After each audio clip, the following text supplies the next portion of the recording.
Ito na ata ang bakbakan na inaabangan ng lahat dahil sa hugot ng signal na gustong-gustong paghigantihan ng Kremlin at masungkit ang inaasam-asam na titulo. Pero makakaya kaya ng signal ang rotation na gagawin ni Coach Sherwin? Don Makandili Katindig, handang-handa na kayang putuhin si Pons? Tatapusin ng dalawang kuponang ito ang 2024 season para sa Premier Volleyball League.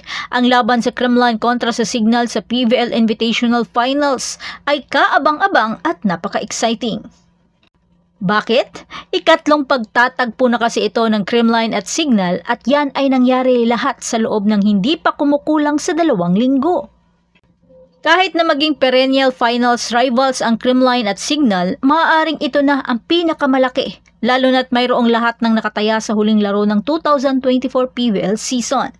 Sa isang banda, kung manalo ang Cool Smashers ng kanilang ika-10